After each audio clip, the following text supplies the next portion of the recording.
Have you ever wondered how a quiet evening in a peaceful neighborhood could end with an innocent woman lying in her own garden, never to rise again? What went so wrong that a gentle act like tending roses could be mistaken for a threat with deadly consequences? Tonight, we revisit a story that shook an entire city, a story of prejudice, power, and a quiet strength that refused to be forgotten. This is not just about one tragic mistake. It's about the question we must all answer: who do we see when we choose to fear? The evening air in Willow Creek Estates was usually calm, almost sacred, wrapped in the golden hue of the setting sun. But tonight, the peace was shattered by a sharp, rude voice. "Hey, old lady, hold it right there. What the hell are you doing here at this hour?" Officer Brian Kemp's voice cut through the quiet, full of suspicion and disdain. Clara Johnson, a slender, elderly black woman with kind eyes and a worn purple sweater, looked up from the rosebush she was trimming. Her hands, still gloved, paused midair. She blinked, surprised by the sudden aggression. "Good evening, officer," Clara said politely, though a quiet unease tightened her chest. "I'm just tending to these roses in my yard." Officer Kemp sneered openly, stepping closer. His gaze raked over her dark skin, her plain clothes, then lingered with undisguised contempt. He scoffed, "You don't look like someone who belongs in a place like this. You a maid sneaking around while your boss is away?" The insult landed like a slap. Clara's face stiffened, but she kept her voice calm. "This is my home. I live here with my son, Evan Johnson." Kemp narrowed his eyes. "Evan Johnson? Here? In Willow Creek? Yeah, right. Show me your ID now." "I don't have it on me," Clara said, her voice steady. "I have a right to be here. I've done nothing wrong." Officer Kemp's hand drifted toward his belt, where his gun sat holstered. His face hardened, flushed with anger. "You're hiding something," he barked. Clara took a small, instinctive step back, confusion flashing across her face. In that moment, something irreversible was set in motion. Officer Brian Kemp's hand hovered near his holster, fingers twitching slightly. His posture shifted from suspicious to aggressive, the kind of body language Clara Johnson had learned long ago to fear. "I need to see some identification," he repeated, stepping closer. "Now." Clara swallowed hard, her pulse quickening. She kept her hands in plain sight, still holding the small pruning shears she had been using on the roses. "I told you, officer," she said, her voice firmer but still respectful. "This is my home. I'm not carrying ID because I'm in my own yard." Kemp sneered again, a nasty smile tugging at the corners of his mouth. "Right, convenient. You expect me to just take your word for it?" "I expect to be treated fairly," Clara answered, her voice trembling slightly now, not with fear, but with anger she struggled to keep contained. "I've done nothing wrong. I'm simply gardening." "You're being defiant," Kemp growled. His hand closed around the butt of his gun. "That's a bad idea." The tension between them was thick, suffocating. Clara felt it tightening around her throat. She knew she was in danger, knew the history written into the bones of this country, in the streets and bloodlines that stretched behind her. She straightened her back.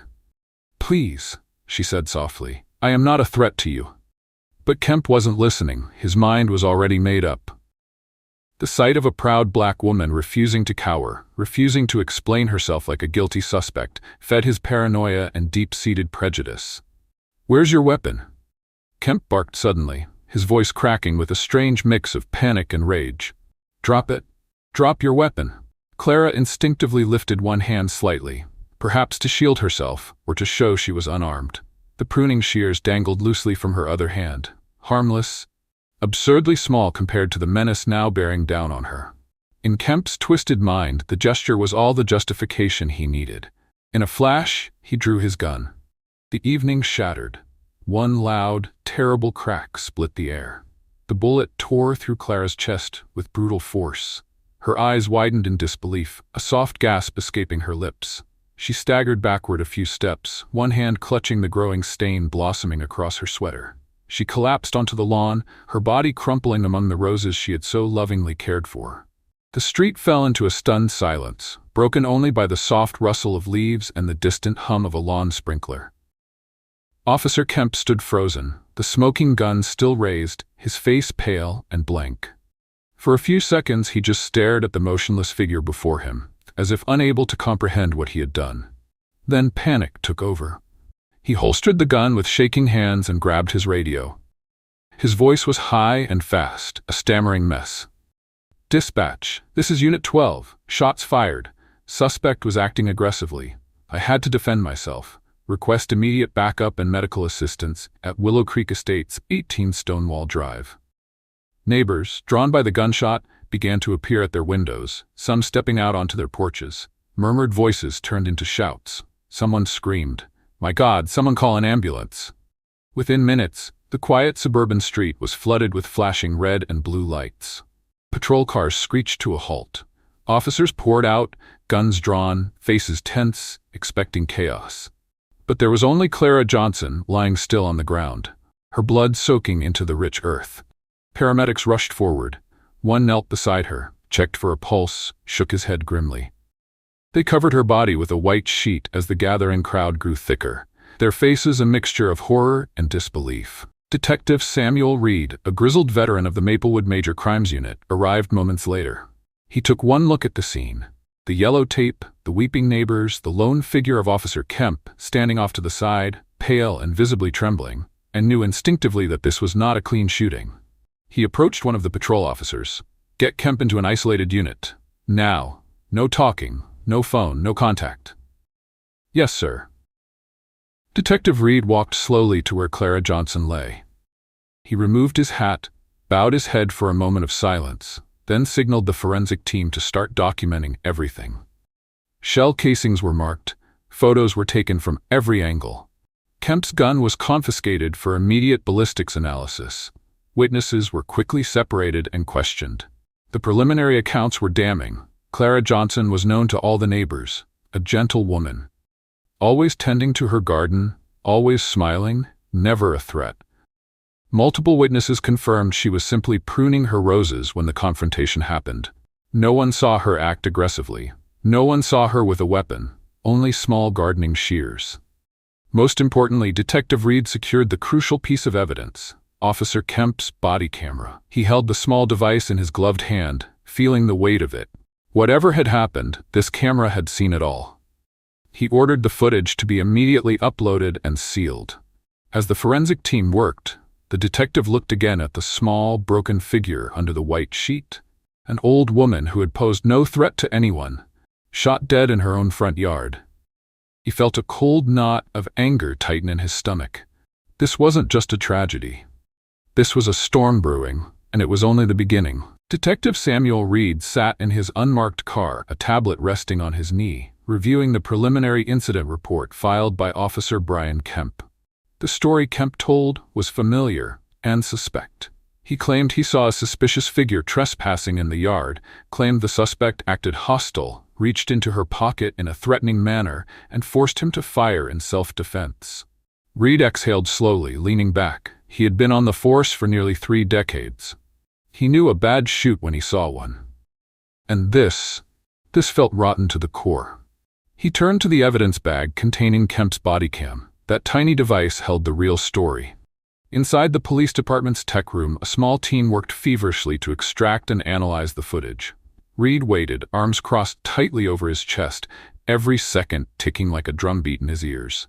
When the video finally loaded, silence fell. The footage showed Clara Johnson kneeling peacefully in her flower bed, tending roses.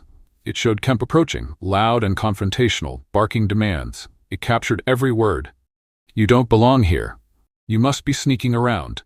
It showed Clara's calm, composed responses, asking for fairness, refusing to cower. There was no sign of aggression, no weapon, no threat. And then, the crucial moment, Kemp shouting, "Drop your weapon," to an unarmed woman before firing a fatal shot into her chest without hesitation. Reed felt a surge of nausea. He turned away from the screen for a moment, jaw clenched tightly. There was no ambiguity. This was murder. The revelation changed everything. The Maplewood Police Department's chief, Harold Davis, was briefed within the hour. His face turned ashen as he realized the political and legal disaster now exploding under his command. And then came the bigger shock. Clara Johnson's identity was confirmed. She wasn't just any resident. She was the mother of Evan Johnson, the highly respected United States Attorney for the Eastern District. Federal muscle would be here in minutes. Indeed, even before Reed finished his report, black SUVs with federal plates began arriving outside the station. The FBI had taken notice, and they were taking over. Special Agent Dana Brooks, head of the Civil Rights Division, stepped out of the lead vehicle. Tall, composed, her face gave away nothing. But her eyes, sharp and steely, missed nothing. She flashed her badge at the front desk. "We're assuming jurisdiction immediately. All evidence, all witnesses, all personnel involved are now under federal authority." There was no room for argument. The FBI agents moved swiftly and methodically. They seized the body cam footage. They secured forensic reports. They separated and re-interviewed witnesses. Dana Brooks personally led the interrogation of Officer Brian Kemp. Inside a sterile, brightly lit room, Kemp sat slumped in a chair, pale, sweaty, and visibly crumbling. He tried to repeat his story. About feeling threatened, about seeing something shiny, about fearing for his life. But the footage was played again, in slow, brutal clarity. There was no weapon, no threatening movement, only a scared elderly woman who had lifted her empty hand in confusion. Kemp's mouth dried. His words faltered. His breathing grew ragged. "You lied," Dana Brooks said flatly, her voice low and cold. "You killed an unarmed civilian. You falsified your statement. And now you are facing federal civil rights charges and possibly capital charges." Kemp broke down. Whether from guilt, fear, or self-preservation, he began to weep. But it was far too late. Meanwhile, the news of the shooting had exploded into the public sphere. At first, it was just a whisper. An officer-involved shooting at a quiet suburban home. Then came the details. A retired black woman, shot while gardening. The mother of a U.S. attorney. Outrage swept through the community like wildfire. Protests began forming outside the Maplewood Police Department. Signs reading, "Justice for Clara," "Enough is enough," and "We are watching," filled the streets. Local news stations ran the story on a continuous loop. National outlets picked it up within hours. Pundits debated furiously. Activists called for immediate charges. Ordinary citizens, many of them older, many who had long believed in law and order, watched in stunned silence, feeling a betrayal so deep it hurt to breathe. It wasn't just another tragedy. It was a line being crossed, again and again and again. And this time it had a name, a face, and a family people could not ignore. In his federal office, Evan Johnson received the news through official channels. His world tilted on its axis. He stared at the words on the screen. Victim, Clara Johnson. Relation, mother. And felt the room spin. His mother. The woman who had raised him with quiet dignity, who had planted the seeds of justice in his heart. Gone, stolen from him in a flash of senseless hate. He pressed his palms into his desk, forcing himself to breathe, to focus. He could not personally prosecute the case. Conflict of interest rules forbade it. But he could ensure, through every connection he had, every ounce of political and legal weight he could muster, that justice would not be denied. Evan Johnson made a series of calls that night, to the Attorney General, to civil rights leaders, to trusted friends in Washington. And the message was clear. This will not be buried, not this time. As the FBI analysts finished the body cam review, Agent Dana Brooks requested a second independent forensic team from Washington, D.C. She knew cases like these were fragile. If there was even a hint of mishandling, the defense would seize on it. Meanwhile, Detective Samuel Reed, though officially sidelined, stayed late at the station. He wandered the hallways in restless circles, haunted by the image of Clara Johnson's quiet dignity, and by the ugly reality of how fragile that dignity had proven in the face of fear and prejudice. The weight of it all pressed heavily on him. He had seen injustice before, but somehow this felt heavier, more personal. Maybe because Clara reminded him of his own mother, who had gardened every evening after work, who had taught him the value of decency long before he wore a badge. In the small FBI interview room, Officer Kemp's breakdown deepened. "Please," he sobbed, hunched over the table, his uniform stained with sweat. "It wasn't supposed to go like that. I thought she was reaching for something." Dana Brooks watched him without blinking. "You thought?" she repeated coldly. "Or you assumed? Because she looked different. Because you felt entitled to escalate." Kemp looked up, desperate, searching for sympathy, but found none. "You had alternatives," Brooks continued. "You could have stepped back, called for backup. You had a taser. You had your voice. You had training. You chose the gun. Every word hammered into him, but Kemp whimpered, voice cracking. I panicked. Brooks leaned in slightly, her voice low and merciless. Panic isn't an excuse for murder. Across the table, Kemp crumbled further, the full realization of what he had done settling over him like a suffocating blanket. Outside the room, Agent Brooks' second-in-command, Special Agent Lee Torres, whispered to her, "He's finished. He knows it." Brooks only nodded grimly. At the same time, across town, a vigil began forming spontaneously outside Willow Creek Estates. Hundreds of candles flickered in the dusk. Old men who had fought in wars, retired teachers who had once lectured about equality, factory workers with rough hands who believed in honest labor, grandmothers clutching faded photographs of their own lost sons and daughters. They stood shoulder to shoulder, united not by race or class, but by a shared, weary fury that gnawed at the bones. They held signs that were simple, powerful. Clara should be alive. Being black is not a crime. We demand justice. The local media captured the rawness of the moment. The silent tears, the steady hands lighting candles, the prayers whispered into the rising night wind.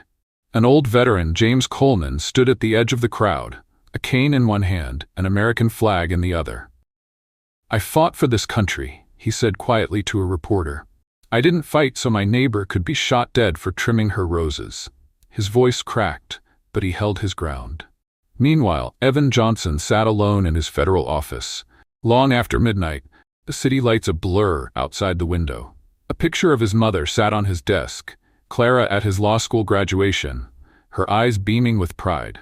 Now those eyes would never shine again. He thought about calling someone, a friend, a colleague, but stopped himself. There was no comfort to be had tonight. The grief was sharp, cutting deep into his chest, but beneath it something else burned hotter. Rage. Not the kind of rage that screamed or threw things. No, this was colder. More focused. The kind of rage that built careers, toppled institutions, rewrote laws. They had stolen his mother, but they would not steal her dignity, and they would not, under any circumstance, bury this case under procedural excuses. Evan Johnson swore it silently to himself. He would see this through. To the very end. Across Maplewood, the city roiled in tension. Police officials scrambled to do damage control, releasing stiff, formal statements about investigations underway and full transparency. But no one was listening anymore. The people had seen the footage, they had heard the tape, they had read the names. The trust, brittle as glass even before, had now shattered completely. And in every living room, every diner, every church basement across the city, one cold truth whispered itself into being. If Clara Johnson wasn't safe tending her roses, none of us are. The federal courthouse was a fortress. Barricades lined the streets. Armed marshals patrolled every entrance. The press swarmed outside, cameras clicking like angry insects. Inside, the courtroom was packed to the walls. Civil rights leaders, community elders, ordinary citizens who had taken days off work to bear witness. And, sitting silently in the front row, Evan Johnson, Clara's son, his face carved in stone, eyes burning with a grief too vast for words. The trial of Officer Brian Kemp had begun. The prosecution, led by Special Federal Prosecutor Amanda Holloway, wasted no time. In her opening statement, she painted a picture not of chaos, not of threat, but of quiet dignity, shattered by unjustified violence. "This," Holloway said, holding up a small photo of Clara Johnson smiling in her garden, "is who Officer Kemp saw as a threat." Her voice was calm, but the words struck like hammers. Then came the evidence. First, the body cam footage. The jury watched in heavy silence as the video played. The sneering voice, the baseless demands, the unwarranted escalation. And then the shot. Loud, sudden, final. Several jurors flinched. One covered her mouth, stifling a sob. There was no threat, no sudden lunge, no weapon. Only Clara, startled, confused, and then gone. Next came the neighbors. One after another, they took the stand. An elderly white woman with shaking hands said she was pruning roses. "She waved at me earlier. I saw nothing threatening." A retired firefighter testified, "I heard the officer yelling like a madman. Then the shot. She never raised a weapon." A local mailman confirmed, "She was there every afternoon.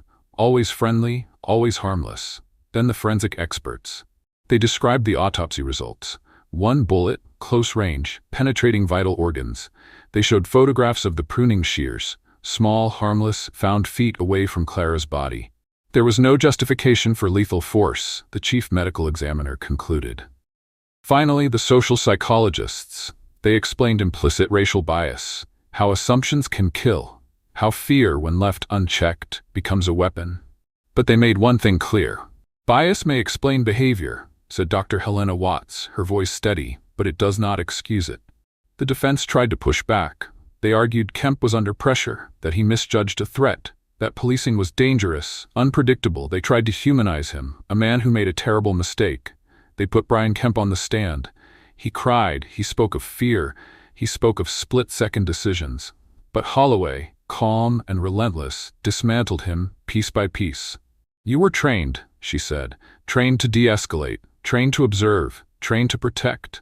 She paused, then leaned in slightly. "And yet you saw an elderly woman pruning roses, and you chose to pull the trigger." Kemp could only weep. The jury watched in stony silence.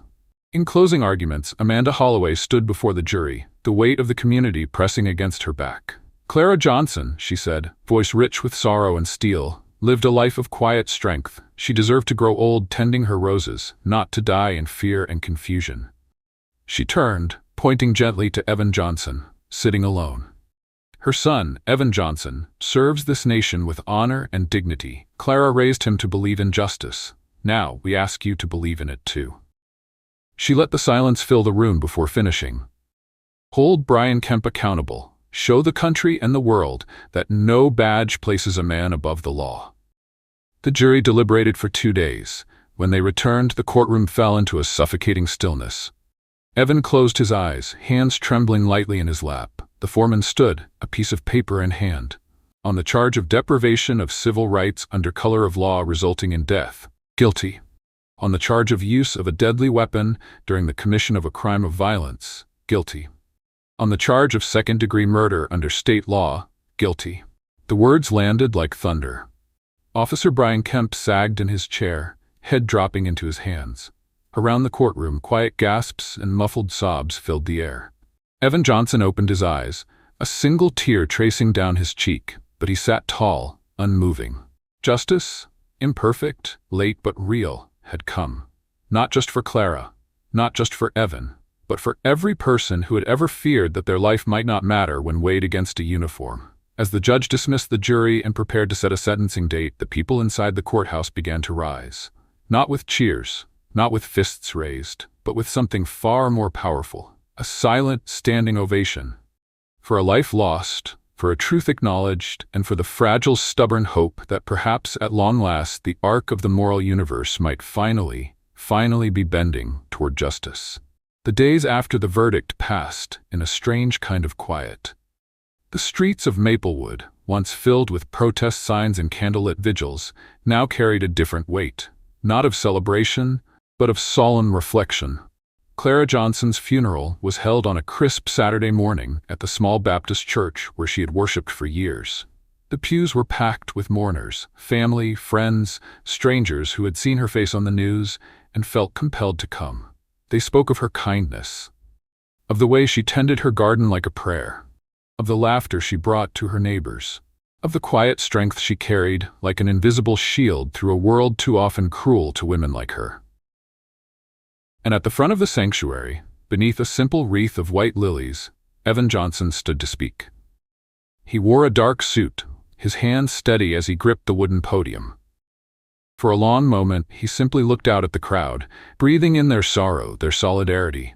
Then, with a voice that was low but unwavering, he began. "My mother," he said, "believed in justice, even when it cost her."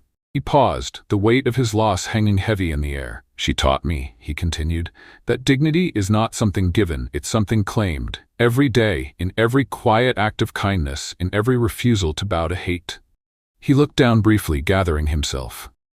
"I wish," he said, voice cracking just slightly, "that the world had treated her with the same dignity she gave so freely." A murmur ran through the room, not of noise but of shared grief. "But today," Evan said, raising his head again, "we have seen something rare. We have seen the law stand up for the powerless. We have seen truth endure. We have seen justice, however imperfect, prevail." He let the words settle. "This isn't just about one verdict," he said. "It's about who we choose to be, about what we demand from those who wield power." about whether we will continue to build a world where no one has to fear tending their roses. He ended simply, bowing his head. "Thank you." The congregation rose in silence, a tide of grief and hope washing over the small church. Outside, the world moved on. Officer Brian Kemp awaited formal sentencing in a federal prison, his badge stripped, his name forever linked to a brutal injustice. The Maplewood Police Department announced sweeping reforms: mandatory body cam use, expanded de-escalation training, independent citizen review boards. Small changes, late changes, but changes nonetheless. Across the country, civil rights groups cited Clara Johnson's case as a turning point, a symbol that no life, no matter how quiet, no matter how overlooked, could be dismissed without consequence. And Evan Johnson? He returned to his post, carrying his grief like a stone in his chest, but also carrying his mother's legacy. Her strength, her faith, her relentless belief in the power of right over wrong. In courtrooms, in backroom meetings, in quiet negotiations across the justice system, he worked, not for vengeance, but for change. Because that's what Clara would have wanted. Because that's what love demands. On warm evenings, neighbors sometimes walk past the old Johnson house in Willow Creek Estates. The rose bushes are still there, still blooming, still tended carefully by Evan and a few close friends. A small plaque now stands among the flowers. It reads simply, "In memory of Clara Johnson, she planted seeds of justice." And if you listen closely, in the hush of twilight, you can almost hear her voice carried on the breeze, soft, patient, undaunted, still teaching, still loving, still here. Justice, when it comes, is rarely loud. It does not erase the pain. It does not return what was stolen, but it stands, stubborn, battered, undeniable, as proof that truth still matters. Clara Johnson's story reminds us that dignity cannot be taken by force. That lives, no matter how small they seem to the powerful, carry infinite weight, and that sometimes, even in a broken world, the seeds we plant with love and courage will outlive the hands that sowed them. If you believe that kindness and quiet strength still have a place in this world, comment 1. If you believe justice must be fought for, even when it comes late, comment 2. And if these stories speak to something in your heart, consider subscribing to the channel. Because tomorrow, and every day after, we'll keep remembering the voices that must never be forgotten.